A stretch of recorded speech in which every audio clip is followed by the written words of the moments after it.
Tutorial number 18 and इसके अंदर अपन variable scopes के बारे में पढ़ेंगे, जिसके अंदर अपन लोकल एंड ग्लोबल वेरिएबल के बारे में पढ़ेंगे। सो चलते हैं अपने विजुअल स्टूडियो कोड में एंड ट्यूट 18 नाम की फाइल को क्रिएट करते हैं। सो लोकल वेरिएबल क्या होता है? लोकल वेरिएबल होता है जो कि किसी फंक्शन के अंदर डिफाइन इनटू अ फंक्शन और in between the parenthesis. And global variable होता है जो कि out of the function define होता है। Global variable is define out of the functions.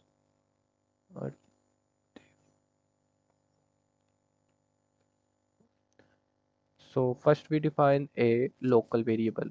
सो ये मेन फंक्शन के अंदर अपन डिफाइन कर रहे हैं, तो ये लोकल वेरिएबल होगा by default. int a equals to 2 and if we print a, then a equals to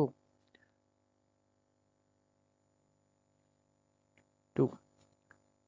So see, this is the 2, a equals to 2.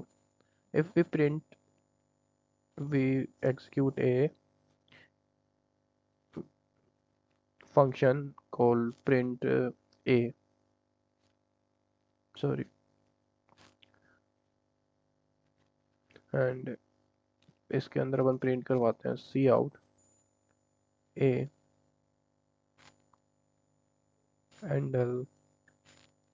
And इसको कॉल करते हैं यहाँ पे प्रिंट फंक्शन को कॉल किया।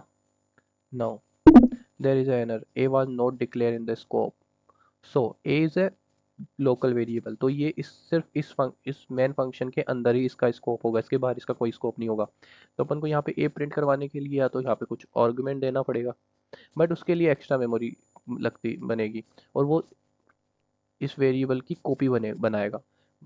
बट अपन अगर global variable use करते तो पहले अपन इसके अंदर एक इंट ए टाइप का एक फंक्शन बनाते हैं जिसमें ए वैल्यू स्टोर करवाते हैं। तो यहाँ पे दो इन ए सेम नेम के फंक्शन हो गए, बट ये एरर नहीं देगा क्योंकि ये लोकल वेरिएबल है। सॉरी, मैंने इसको सी आउट को गलत लिखा था। So now A equals to 2 and then print function call किया तो ए इक्वल्स टू 1 है, तो यहाँ पे 1 प्रिंट हो गया।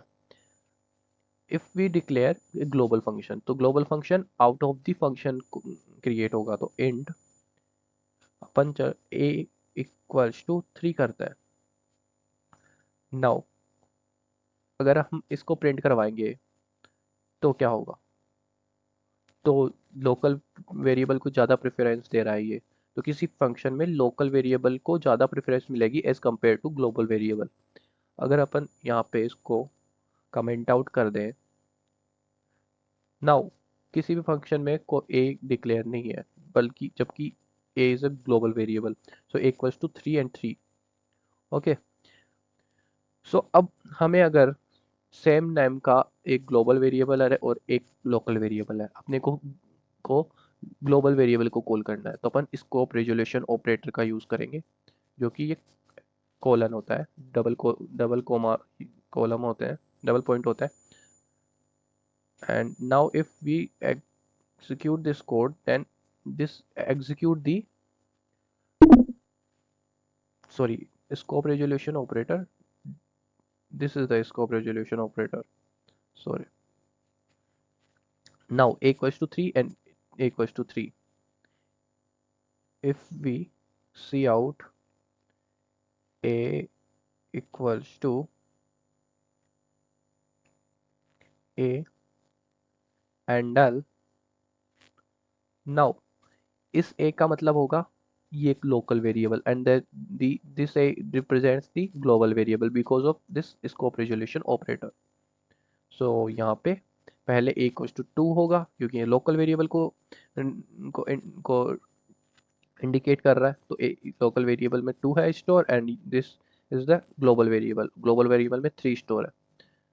सो उम्मीद है आपको ये वेरिएबल स्कोप समझ में आए होंगे। Thank you for watching this video. मिलते हैं नेक्स्ट वीडियो में।